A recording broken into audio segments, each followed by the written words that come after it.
സ്തോത്രം നിന്നെ ഒരു ഉന്നത ഗോപുരമാക്കി, നിന്നെ ഒരു വെളിച്ച ഗോപുരമാക്കി സ്തോത്രം ലോക ഉണർവിന്റെ മുമ്പിൽ നിർത്തുന്ന സീസണായി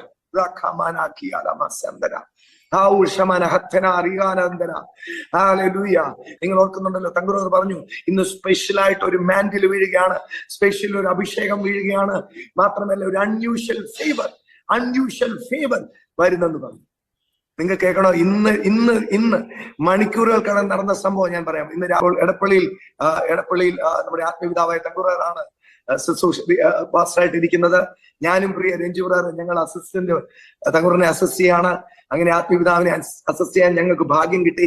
സ്വത്രം പ്രിയപ്പെട്ടവരെ, അങ്ങനെ നിൽക്കുമ്പോൾ സ്വത്രം എടപ്പള്ളി സഭയിൽ, കൊച്ചി സഭയിൽ അനുഗ്രഹിക്കപ്പെട്ട ഒരു കുടുംബം, അനിൽ ബേറും ഗീതാ സഹോദരി. പ്രിയപ്പെട്ടവരെ, ഗീതാ സിസ്റ്റർ ഇന്ന് രാവിലെ എന്നെ വിളിച്ചു.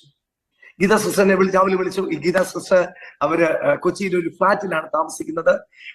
തന്റെ ഭവനത്തിൽ, തന്റെ ഫ്ലാറ്റിൽ 2ാം ക്ലാസ് മുതൽ കൊച്ചു കുഞ്ഞുങ്ങൾക്ക് ട്യൂഷൻ എടുക്കുന്നു. പ്രിയപ്പെട്ടവർ, ഇന്ന് രാവിലെ 11:30 തന്റെ വീട്ടിൽ ട്യൂഷന് വേണ്ടി കുഞ്ഞുങ്ങൾ കടന്നു. ആ കുഞ്ഞുങ്ങൾ കടന്നു വന്നപ്പോൾ ബാക്കി കുഞ്ഞുങ്ങൾ വരുന്നതിന് മുമ്പ് ആദ്യം വന്ന കുഞ്ഞ് താൻ ഒരു അക്രൈസ്തവ ബാക്ക്ഗ്രൗണ്ടിൽ നിന്നുള്ളൊരു കുഞ്ഞാണ്. എനിക്കൊന്ന് 2ാം ക്ലാസ്സിൽ പഠിക്കുന്ന കുഞ്ഞ്.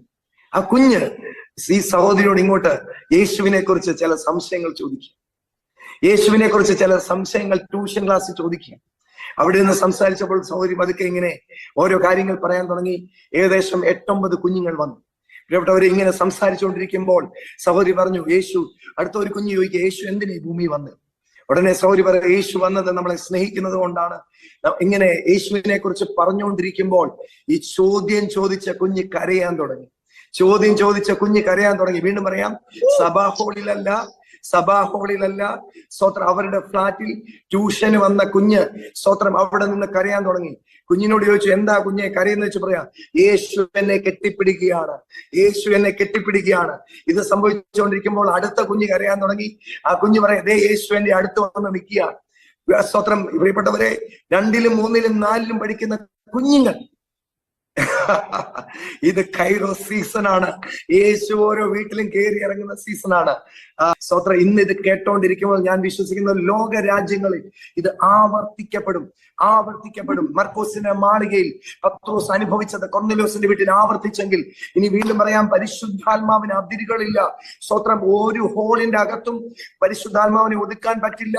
സ്തോത്രം. ദൈവത്തിന്റെ ആത്മാവ് അന്ത്യകാലത്തെ സകല ജഡത്തിന്റെ മേലും സ്തോത്രം എന്റെ ആത്മാവിനെ പകരുമെന്ന് പറഞ്ഞത്.